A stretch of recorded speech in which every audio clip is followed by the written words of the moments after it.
Hey, thank you, thank you. Welcome back to the Street Shaman Podcast. I am your host, Potent the Rock Star, aka Shamanic Poe, and today I'm here with. Oh, and I didn't even ask you how to pronounce your name. Is It's it okay. Athanasia? Athanasia. Athanasia. See, whew, I fucked it up already. Shamanic. You're a shamanic yoga instructor. You also do breath work as well, right? Yep. Yep. That's definitely breathwork is my primary focus. Yoga, like the physical asana, I teach it. I practice it, but it's not necessarily like people don't come to me for the yoga part as far as the asana. But people come for the breath work and the meditation and all aspects of the shamanic path that I follow. So yeah, but the breath work, that's important to me. The breath is the medicine. Yeah, you think so? Mhm. When did you start getting into breath work? So I got into yoga in 2009, and that just practicing yoga, I had no idea of my breath. So yoga started helping me link movement with breathing, right? Right. And probably about 2014 is when I started actually focusing on pranayama, which is the extended breath or extended breathing from Sanskrit in the yogic philosophy. And how do you say that? What is it called? Pranayama. Pranayama. Okay. Mhm. Okay. Prana is life force energy, and yama is to extend. So we're extending life force. In yoga, they say we have allotted a certain number of breaths our whole life, right? So if I have, let's say, 100,000 breaths, which there's more, of course, but if I have 100,000 breaths for my whole life that I'm living, if I extend it, if I'm breathing one breath a whole minute, right, I'm going to live a lot longer, even though I still have that 100,000 breaths. I love that concept because if we're doing short, shallow breathing, we're cutting our lifetime short. We can extend it. Right. So that's what you believe by actually breathing deeper, more full breaths that you can actually live a longer life and be a healthier person because Oh, yeah. we're not taking enough oxygen in. Absolutely. Well, and it's not so much only the oxygen, it's actually the carbon, right? So we yes, when we inhale, we're increasing our oxygen capacity into our lungs, but it's more so the exhale so that all toxins can get released through our exhalation. So a lot of times I'll have people like trying to pull in a lot more oxygen or a lot more air, and it's like it's more important actually to get everything out, get all of that stagnant energy out. We can really even rid physical toxins like pollution, free radicals out of our exhalation. So yeah, I definitely believe that. Right. Right. It's breath work is something that I've gotten into recently. Mm, Excuse me. cool. Not recently, but I'm saying recently, maybe few years ago, Sure. got into it, and I'm not disciplined at all when it comes to those things. I'm very more of a creative, so some days I want to do certain things like paint. Some days I want to actually like make music, write songs, whatever. So I'm all over the fucking place. So, We all but are. It's right. But when I actually sit my ass down to do some breath work and follow it through, I feel amazing. And it usually like will last the whole day. Just oh yeah, maybe 10 minutes of breath work. totally, totally. It doesn't take much. In fact, what we're doing when we're working consciously with our breath, right? Because it's an autonomic system. We don't have to think about it, but it's the only system that we can actually manipulate. And so when our consciousness manipulates it, and Right. again, the intention, what is my intention in manipulating the breath? Like, am I trying to live a longer life? Am I trying to feel happy? Am I trying to whatever, and just that intention, your body will then, if my intention's to be happy, it'll release more serotonin and oxytocin. That's how amazing our body is. So just Right. 5 minutes, 10 minutes with your intention, and manipulating your breath however you learn how to do it. There's so many different techniques and modalities of breath work, especially nowadays, for sure. Right. You can definitely change and alter consciousness radically just with 5 minutes a day, for sure. But yeah, the discipline, I struggle with that too. So you're not alone in that one. I think, I don't know. I feel like it's just a human condition. Like you have to be a complete freak, and I don't think it's good to like sit there and be like, I'm gonna do this, like this, like this, like this, and every day you just got to schedule for every minute of the day. Exactly. It's like, when do you do you schedule in when you're going to relax? When you schedule in when you're just going to say, hey, I'm going to eat 2 cookies today. I'm just going to smash, half, not 2 cookies. I was being modest. Maybe half this box today of cookies. I'm just going to go Right. in. It's never how do you just do that? It's never just Right. it's interesting So how? Oh, sorry. Go for it. Go for it. I was just No, gonna go say, for it. I was telling my students this week, actually, because we were talking about discipline, and as much as I try to stay disciplined, I fall off, and then I come back on, or I change it up, however my practice is. She put a whole bag of donuts. Yeah, and she just you're like, I'm just gonna get a dozen, for the week. But my lifetime, this life, I'm not going to attain what the Buddhist monks do, right? The Buddhist monks literally do the same discipline schedule every day for years, years. Right. I can't attain that perfection in this life. It's even too hard to even think about it. So I just forget about it. And I told them what one of my teachers told me, which helped so much, because that, like, I used to get so hard on myself, like, oh my God, I'm not a good yogi. I'm not a good whatever, because I'm not doing it perfect. Right. She said the 80-20 rule, right? 80% on as best as you can be, and 20% off, like whatever. You want to take a whole day off and just like sit on your bed, but it's important to get back on. Like, that's the whole thing, to get back on, for sure. Right. So what got you into this path? Like, what inspired you? What made you just wake up one day and say, this is what I want to do? I want to heal people. Like, what happened? That's a long story, but I'll try to keep it condensed. And I didn't just wake up one day and like, oh, sounds like a great idea. My sister, I thank my sister so much, my second sister, because she saw where my life was in 2009, and it was not in a good place. I didn't think so. I thought I was having a great time, partying, doing just whatever I wanted to do. And she just like kept gently pushing me, like, hey, I think you should do yoga. Hey, I've started working at this yoga place. You should come do yoga. And I was like, fuck yoga. No, I'm not going to. No. Like, I was Wait a minute. So you were saying you were too good for yoga. Too good for yoga. I was way too good. And that's a lot of people's problem. A lot of people's problem is like, when you think of yoga, yoga's been joked about in every other movie, in every other show. So like, for you to do yoga, you might feel like you're too cool to do it, but really you lack the confidence to even open your mind and see something different or try something brand new, right? Yeah, exactly. All right, so go back to your story. Sorry. So, to touch on your point, I was a competitive figure skater my whole life from 2 years old, right? So I'm like, I don't need yoga. I'm flexible, like, right? So I don't need to do that. Little did I know anything about yoga. So yeah, exactly what you're saying. I was too good. My ego was just so big. I couldn't see anything other than what was best for me and when I was going to have fun and party and all this stuff. So thankfully she was like, I'll go with you. And that helped, like, to not go by yourself to some unknown thing that you have no idea, and she's like, I'll take you to my favorite teacher. And I was like, all right, whatever, let's go.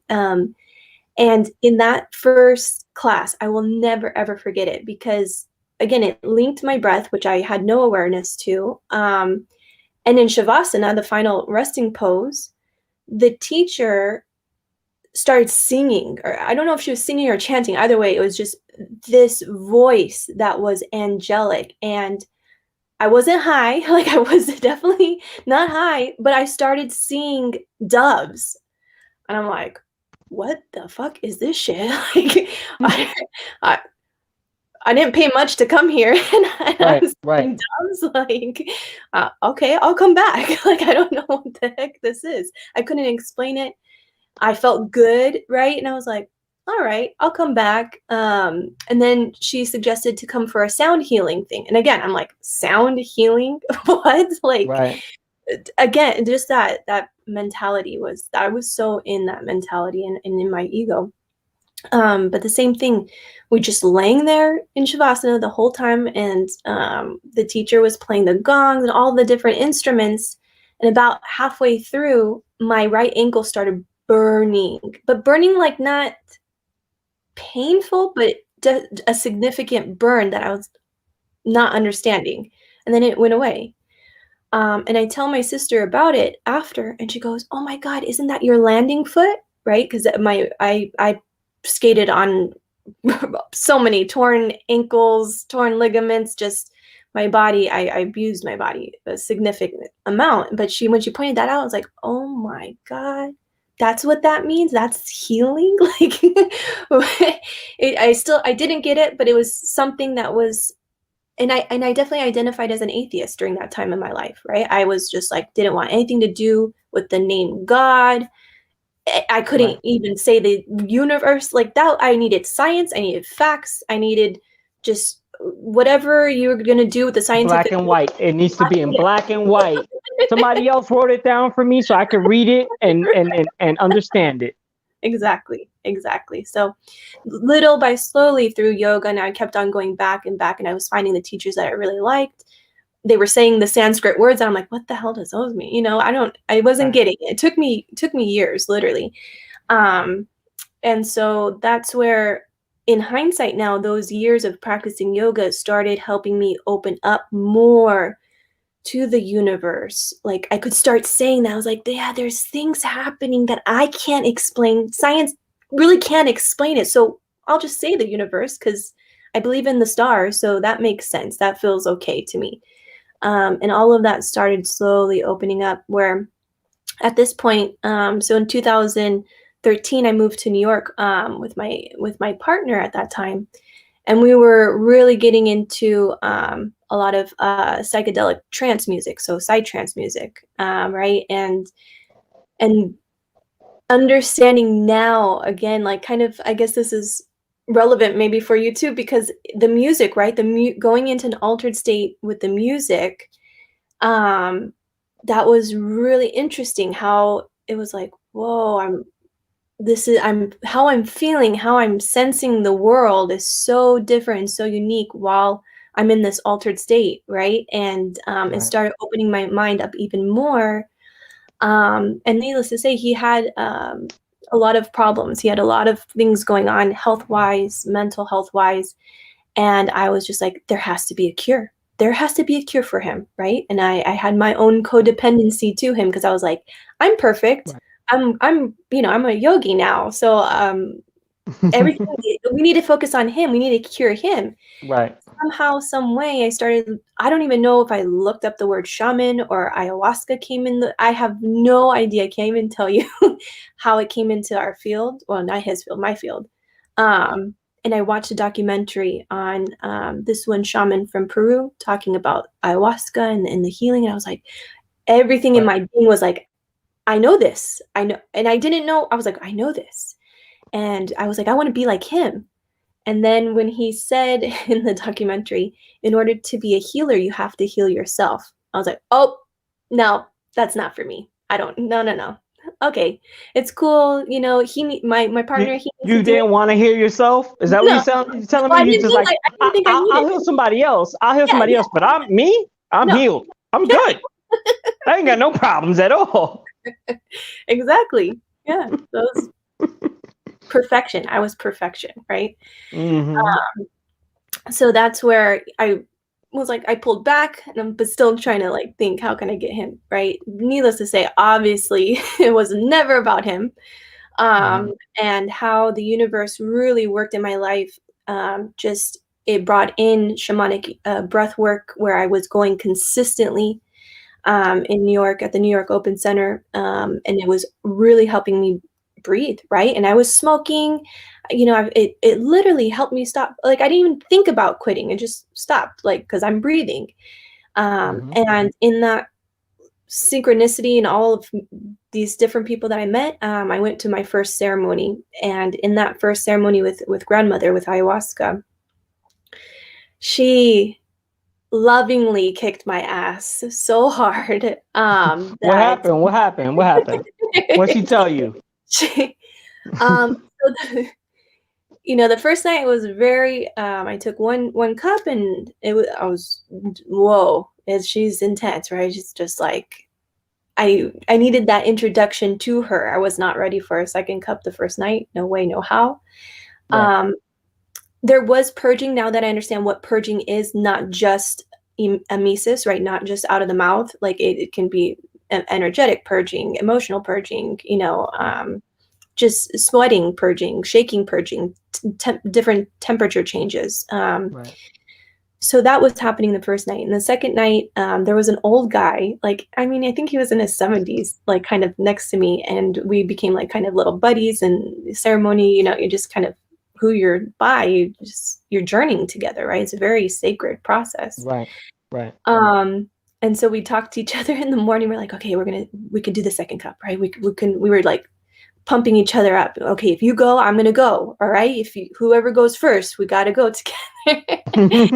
Okay. And so that second night, I see him go when the altar was opened up for the second. He goes, and I was like, oh shit. Okay. So I'm crawling up and get the second cup.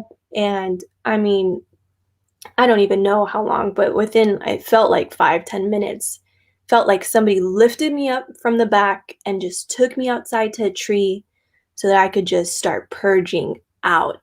All this black stuff was just coming out. Now I understand what it is bile.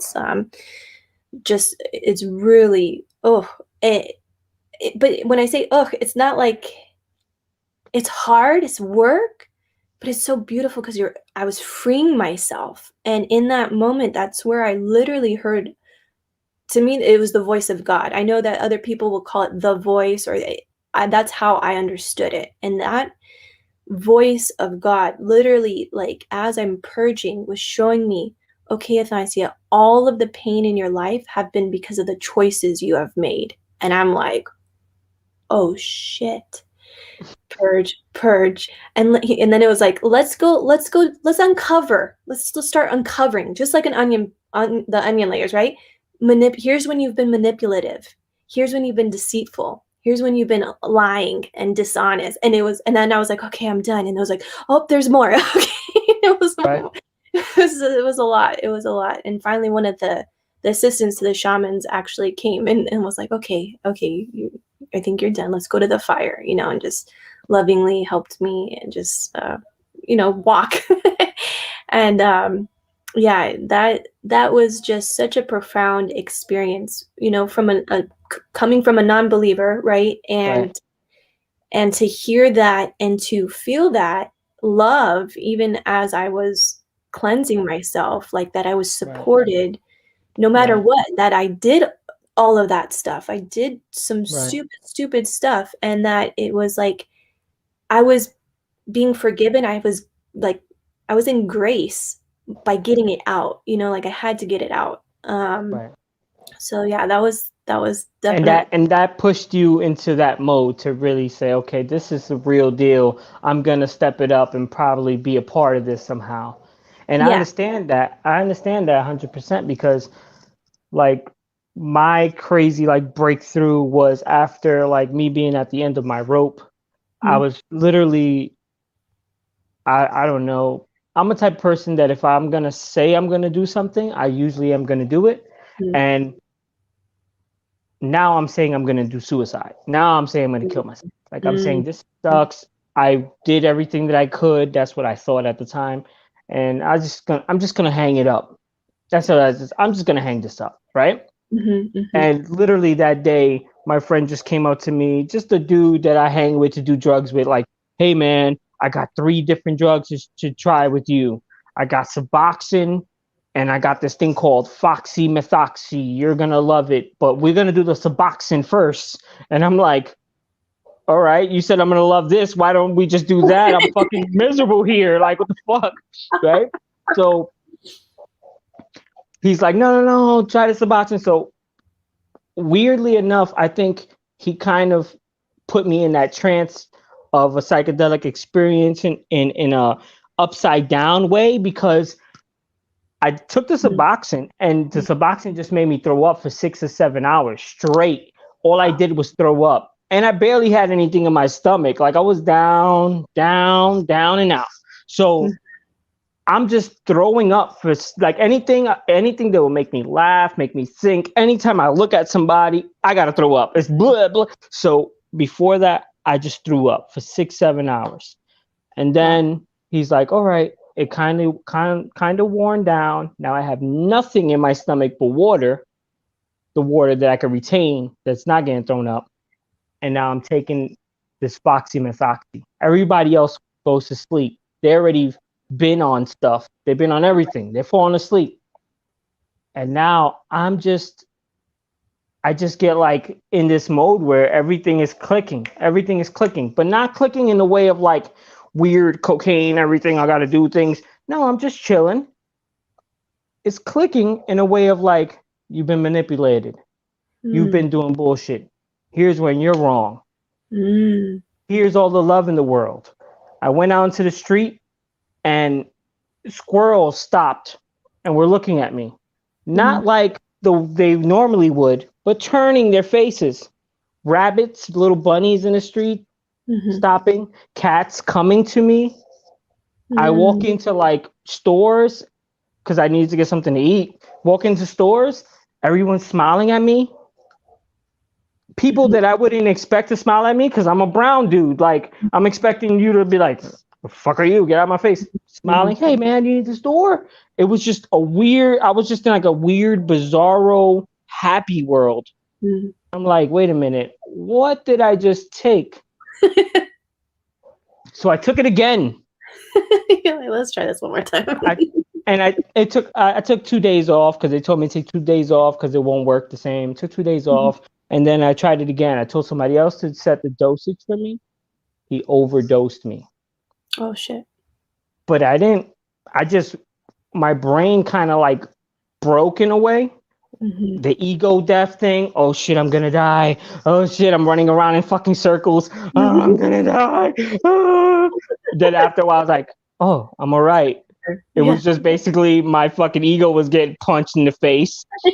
And then afterwards, I was just changed. Like, the first thing was the purging, like you were saying. I was crying profusely. It didn't matter. Like, everything was beautiful and everything was sad and everything was funny.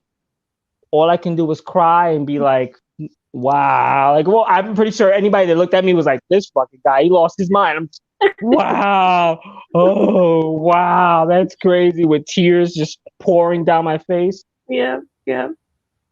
But it definitely opened up those doors. Like, here's where you're wrong. The first thing I had to say was like, I was wrong. Most of this was my fault. And that felt so good, even though the people around me were shit. Like, I'm sure that in your experience, you were around the nice kind of people that were trying to do the same thing. I was around people that were just trying to get trashed. Right. And I ended up like, oh, you trying to get trashed? You actually don't belong here. Go that way. And it's like, yeah, it was very exposing. Anyway, let's get off all that shit. I saw that you went to India past, was it like a month ago? No, that was 2019. Yeah. That was 2019. So you didn't get to go this year? We're scheduling it. Yeah. You're scheduling for next year. Okay. So you've been there. What was that like for you? Oh my gosh. Like an ayahuasca journey. It's we call her Mother India, right? Just like we call grandmother ayahuasca. As a Westerner, right, it really made me see how privileged we live in general here in the States, and I think in other first world countries too. Just that was difficult to see as far as like the poverty and to like, oh my gosh. But as I was immersing myself into the culture even more, because we were able to spend 3 weeks there, the Indian people are so lovely. They love everyone, and they accept all religions. Like, there, it doesn't matter your spiritual path, your religious orientation. They welcome everybody with open arms, which was so beautiful. And whatever they have, they would share, and just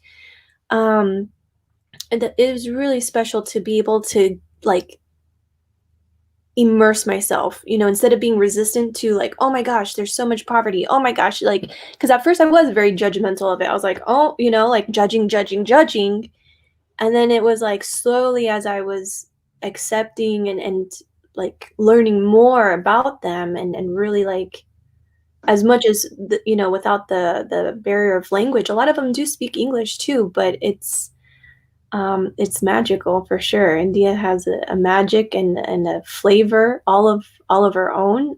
So if you ever have a chance to go, it's definitely a place to visit. No doubt. Yeah, because I definitely want to go there. And I Mhm. know a lot of people like talk highly of India, especially when they're going down a spiritual path. That's Yeah. like where everyone goes, like Mhm. India, like Ram Dass, and Yeah. everyone is like India. Jesus went there It's a too. big deal. People don't know about that. What happened? Jesus Jesus? spent some time in India, and it's forgotten in a lot of the Of texts, course. Of but course. we That won't go makes there too much. right.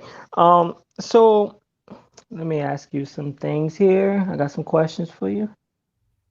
Because that we talked, and then I go into my questions, and I go, we kind of really answered that. Okay, it's all good. No, it's all good. I know it's all good. Oh, how was the accident? All right. So, how was the lockdown? How was that? How did that make anything difficult in the work that you were doing this past year or so? Um, wow. Well, this is gonna get a little more personal, I guess. Go Uh, for it. so in the last year, so last March 8th, gosh, she wants to come out so much. It's so interesting. I had a stillbirth, so I was 26 weeks pregnant, and I found out that my baby had no heart, no heartbeat, I should say, and I had to birth death. Right? It was the way my mind could only orient it was as a shamanic initiation. I'm birthing death, right? And gosh, that takes you to the underworld big time. And thank God for my spiritual practices. Thank God that I can say God, that I could face what was about to unfold when I found out.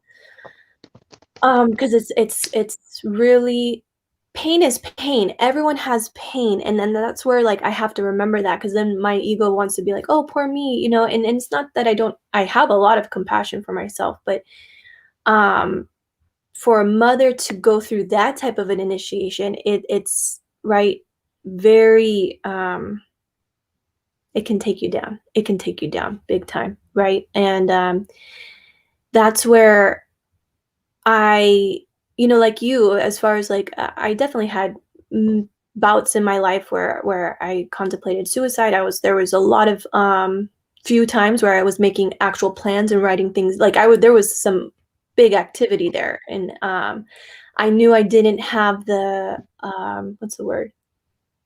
I didn't have the pleasure to entertain any kind of depression of that sort the last year, right? So in order for me to keep coming back to my center and come back to life, come back to reality. That song's playing in my head. I had to really dive down into the underworld and kind of be in a cave, so to speak, the last year. So it all happened right when COVID, right when the lockdown happened as well. So in some ways, in hindsight, it worked perfectly for me anyways, because I didn't want to leave my room. I didn't want to get out of bed a few days, So it really like synchronistically in my own personal life, it was like, what lockdown? I don't give a fuck. I'm not even leaving my house. Like there were definitely many weeks I didn't leave my house. And that's where, you know, she literally is, her name is Sage. We named her Sage because we didn't know if it was going to be a boy or girl, and we just knew a wise one was coming, right? We wanted to name a wise one. Right. And she's definitely a wise one. And she, like with the other work that I do, right? I'm a psychic medium. So people come to me to inquire, to communicate with the other side. Right. And for probably about 10 months, I couldn't personally communicate with my daughter, right? I even told Spirit, I told her, please don't contact me, you know, and I had to be okay with that too, and not criticize myself, like why I needed that time to process. Yeah. And finally there was like a point where I was like, okay. I told her, I was like, if you want to communicate with me, you can talk to other people. And people would give me messages like, I think Sage, you know, wants me to give this to you, blah, blah, blah, you know, all these things, which was cool to see how she touched so many lives that she never really physically got to know. Right. Right. And so, yeah, so the pandemic, it's like, what pandemic? Like my life got crushed, you know, and it's only now that I can really see as I'm emerging out of my cave. And I gave myself that permission. I gave myself that time. I was still teaching and still doing healings here and there, not to the capacity to how I was in the big years prior, you know, because I did still need to do something, because otherwise then I just go down those rabbit holes, you know. And the support from my family, the support from my friends and community, we're not in this thing alone. And I think that's where, for me, I had to really learn so much more about myself, because it's not that I always need help. What I need is more just understanding that I need alone time. I need a lot of alone time. And that I need to vocalize that to people so they don't think that, oh, I'm just cutting them off, you know? So yeah, that's a little bit of the pandemic and what happened as far as that initiation. But that's where I think the mystery of life is it can be so fearful, but it can be so exciting, where, you know, it takes that active integration and active participation in the events in our life, right? Because I'm not special. I'm not unique. You're not special. You're not unique. We all go through shit. We all have our own initiations. Spirit just sideswipes us, you know, every now and again to say, like, hey, you've got what it takes. You can pick yourself up. Take your time to do it. Don't be harsh on yourself. But find the thing that makes sense to your soul, right? Like if I don't have a connection to my soul, I'm lost. I was lost. I didn't believe in a soul. I thought that, you know, I thought religion was making it up just so that they can make money. You know, I was just like, whatever, this doesn't make sense. So now that I've come in contact with my soul and working with the cycles of the seasons, working with the cycles of the day, right? Working with the elements and the directions, working with the stars, it makes sense to me, and I can't describe it to other people that haven't found what makes sense to them. You know, they don't, shamanic stuff doesn't, or yogic stuff doesn't have to make sense to them, but if they found what makes sense to them, we can identify on a similar level that I found what works for me, you know. And that the last year, just even finding that gratitude every morning to say, Father, Son, I don't know why I'm still here. I don't know why I'm here and my baby's not, but you want me here for a reason. You want me here for a reason. I kept on saying that. You want me here for a reason. And I'm going to honor that. I'm going to respect that. Like, no, I don't entertain like, oh, let me just take the exit door out of this life. I'm good. I don't need any more, because I know that it's a gift now. Like I really understand how precious this is the gift that we're breathing, right? And that's so special because now we can create, we can do art, we can make music, we can have fun, we can laugh, we can cry, we can just feel all of the feelings of being human. And that's where I have to couple the shamanic stuff with the yogic stuff, because the yoga stuff sometimes can be a little only light and love and spiritual or positive toxicity and spiritual bypassing. And I'm like, we need to talk about the bad shit. We need to talk about the dark stuff. Like I need to go to the bad places so I can really love myself more, like I don't, it's both for me. Right. Absolutely. I think it's a lot of people aren't really doing the shadow work. So they just want to live in the light. And it's more of like a Disney fairy tale than actually what is in the world. How do you think the actions of everything that we're dealing with though in like society hinders your confidence to do what you do, like your work, your healing work? Like I know you're trying to heal people, and I know as a person that wants to heal somebody, as myself, you kind of like have somewhat of like a superhero complex where you want to try to take on the world and sort of speak. How do you think all this shit that we're dealing with nowadays with the social justice warriors attacking like whatever's going on with the police brutality and the back and forth bullshit, how do you think that's affecting you?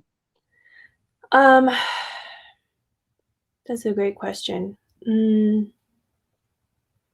Whenever I take the opportunity, whenever I get irritated or agitated, especially if I see the news or some form of manipulation, or like, first of all, anything that comes on the news, I'm like, it's bullshit. That's my initial reaction. So I take it with a grain of salt. I'm like, whatever. But if, let's say I do it usually what it's hitting is something that's not healed in me, if it does trigger me in some ways. So let's just say it did trigger me in some way. I'm trying to think of a recent example. It might come to me, but I take that as an opportunity, one, to find in myself what I need to heal. If it's racism, if it's police brutality, whatever. Like, and I go into a prayer. Like I literally find in myself, like, oh, I see that. Yep, you're racist. Yep. As much as you try not to and think you're not, yeah, you're racist. Like, just accept that. It's okay, and like love yourself. Like, and when I do that, I find that then I can open up to love even more, and be less judgmental and be less critical of others, because it's always coming back inside of me. And when it's a big thing, when it's a big like a collective thing, I go into prayer. I really go into prayer. And my prayers can typically be like on the earth. Like I feel like my hands need to be on the earth. I need to be holding a tree and I'm praying into the earth. But say I don't have that capacity in that moment to be outside. And then I just either close my eyes, or if my eyes need to be open, I just start asking spirit, please heal the people, please take care of the children, please protect the children. It's really been about the kids the last year, obviously, not just with my own personal experience with my own child, right? But just all of this stuff getting leaked out, and that's been there, so it's the best thing that I know I can do to help the world is heal myself and to pray. And like, I can't say how much prayer heals. It really does, because our frequencies, our thoughts are getting emitted out, getting transmuted out into the universe, just like a boomerang. Right. And when we can send that out, there's so many other forces that can help on our behalf. Right. It's an energy thing. It's like an energy thing. So like, for instance, people go to the store, and what irks me the most is like, you go to the store and then you see somebody, like two people in front of you, you're in line, and the two people in front of you are just like either very abrupt with the person that they're dealing with, the person behind the register, or they're dismissive, or they don't even look at the person. Put the card in, push the button, bye. Like, they don't even say nothing, take their shit and go. And I always think of that as far as energy exchange. Like, how are you, like that person behind the register, you giving him bad juju, you're giving him bad energy. And this guy, he, you don't know what he's been dealing with in his life. He Yeah. might end up passing it along to 100 people that he's going to have to deal with behind that register. And then Yeah. those 100 people are going to take that bad energy and bring it to their family. And it just spreads from there and there and there.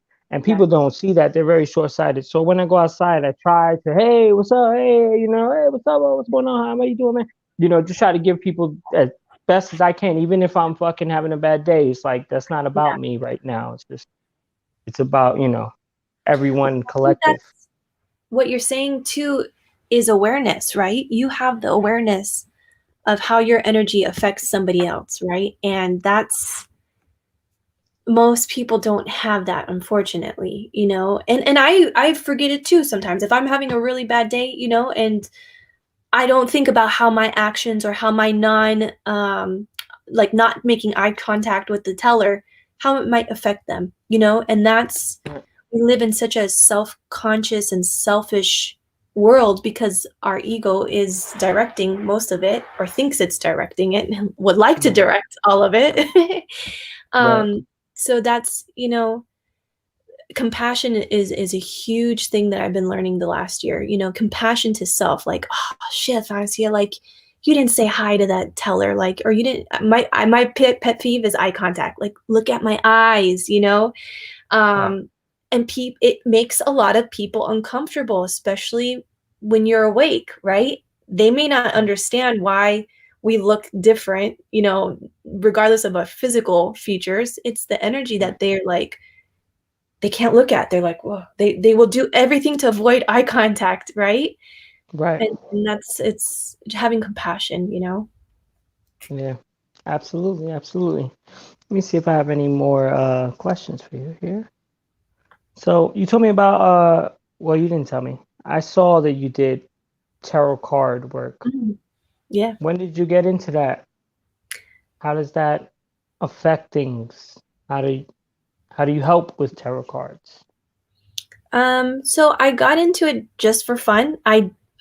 All of this spiritual stuff that I do now, like in my 20s, I didn't want nothing to do with it. My friends would say, "Let's go see a psychic." I'm like, "No, they're just trying to get your money. They're trying to sell you crystals." Like, no. Tarot cards, I'm like, they can read. It's the same cards. Like, they're using generalizations. They can say that for anyone. Like, or I'm Right. a Right. female, like, oh, your partner, your prince is gonna come. Like, bullshit. This is such just bullshit. And now I'm doing it, right? So it's like, okay, here we go. So I at some point when I was in New York, because I, started going for crystals into different shops and spiritual stuff, and with psytrance, right? Like, okay, I want to find some cool stuff to wear at these parties, and yeah, and I got my first deck, and I started trying to read and understand it. And when I was pulling the cards, I was like, how the f? How does it know what I'm dealing with? Wait, like I was getting very confused. I'm like, because now I'm doing it, right? So I'm not trying to Right. trick myself. Right. And I'm like, oh, this is interesting. And the way I saw it at that time was like a more psychological, like psychological testing with like my unconscious mind, right? So kind Right. of like when you go to a therapist and they're like, what's this blob look like to you? And then they're analyzing what your perception is of that image. That's what I was understanding. I'm like, okay, so there's something here, like that it's not all woo-woo. I can't explain it.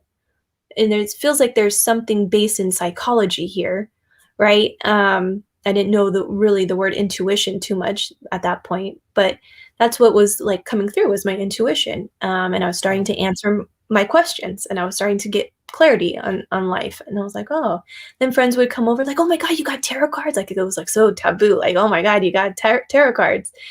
Can you pull some for me? And I'm like, sure, and I'm just doing it for fun. And they're like, oh my God, you're so spot on. And I'm like, I'm not it's just right here. Like I'm not doing it. It's on the cards.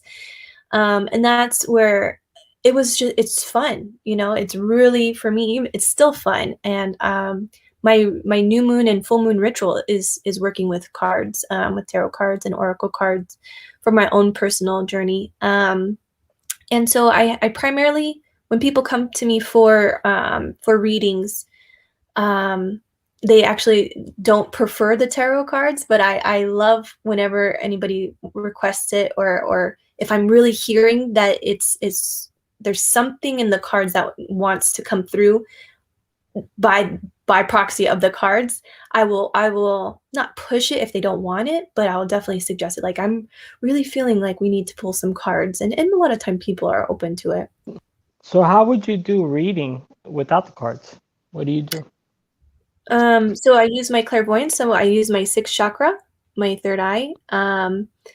Typically the last few years, my eyes have been closed. I can see the energy better with my eyes closed in the dark. But lately my eyes have been starting to open because I'm using my seventh chakra as well lately. So I read your aura, I read your chakras, past lives come through. And this was all, again, like I can't emphasize how opposite of a person I was growing up, and I'm an athlete, science, right? And right. You told me you were skating. What were you doing skating? I'm a figure skater. Yeah. I started ice skating at 2 years old. It was the 1988 Olympics. So I'm going to date myself. And my mom was like, I was watching the skaters and I'm jumping around trying to mimic them. And she goes, she saw in the newspaper there was like a mommy and me figure skating thing nearby the house. She's like, she had my sister, so she couldn't get on the ice. So she just was like, well, let me just see if she'll go.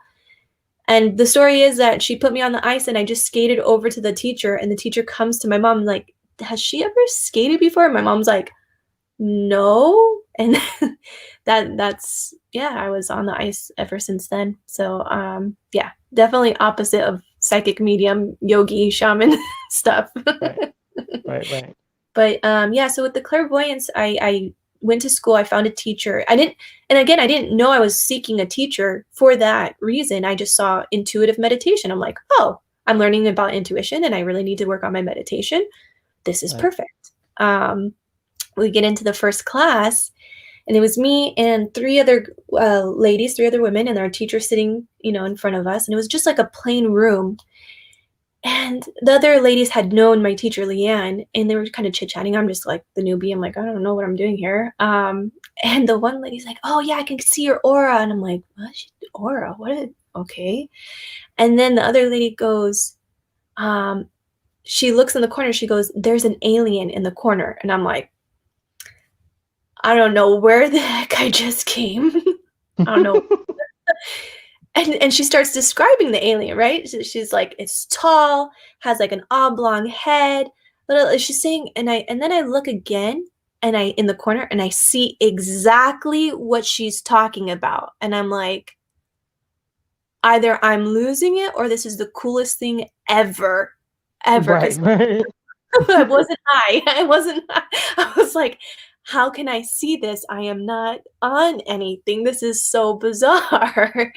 I was hooked. I was like, I got to come back. I don't even know what's going to happen next week, but I got to come back. And I studied with my teacher for 2.5 years. And yeah, really activating the third eye. It's all coming from the third eye. So it's really, I call myself like a general practitioner in the psychic world. I don't have any one specialization. I can see past lives, at mediumship, star seeds, spirit animals, angel. They all yeah, it all kind of comes through in whatever the person needs. I think that's where I could say I have a specialization in the sense that what that person needs in that moment right then, like if it's medical mediumship, like, oh, there's some energy in your heart, you may want to consider going to cardiologist. This has literally happened. Go to the cardiologist and like, oh yeah, you were right. Like, I'm like, what the fuck? I'm like, that's not me. That wasn't me. Because if it was my ego, I'd be like, I don't know what's wrong with you. Right. Sometimes on this podcast, when I talk, I know that I'm me. I'm being like awkward. I'm stumbling over my fucking words. I can't get my thoughts right. And that feels like me. Like I'm like self-conscious. I've always been a shy kid. Even though I've always did music, I've always been a kid to be like, So when I go in, it's like I just get like I just move myself out the fucking way. Like, just move out the way, bro. Let me go and do this. And it's something else just going through me. Like, and literally, like, if I didn't record it and listen back to it, I don't remember what the fuck I said. I'm like, I just said a bunch of shit, and everyone's like, yeah, that's spot on. And I'm like, yeah, exactly. People, when I come out of trance, they'll be like, wait, what did you say about that thing? And I'm like, did you record it? Because I told you to record it in the beginning, because I don't know. Lately, I've been starting to remember a little bit more, just because I've been trying to practice keeping my, like, conscious around. But again, like, it's so much easier when it just gets out of the way, because it's a lot more work on my behalf, to do that. right. And I don't really need the message. It's for you anyways. So yeah, I same thing. Just go on a hike. Go to, like, the Holiday Inn in the Astral or something. Right. Hey, thank you, Shamanic Yoga. What's your name again? Say it one more time so I could try to remember it. Sure. Athanasia. Athanasia. Okay, Yeah. Athanasia. All right, thank you, Athanasia. Thank you so Appreciate much. you coming through on the podcast. Thank you, and everybody in the chat that put in a little comment, said their little shit. Thank everybody that came through for the 10 minutes, the 2 minutes, the 1 minute. It doesn't matter. Thank you for your time and attention. This is Shamanic Shamanic Yoga, Athanasia, right? And Athanasia. fuck, I'm fucking it up every time. Athanasia, Shamanic Street Shamans Podcast. Love everybody. Love y'all. Take care. And we out of here.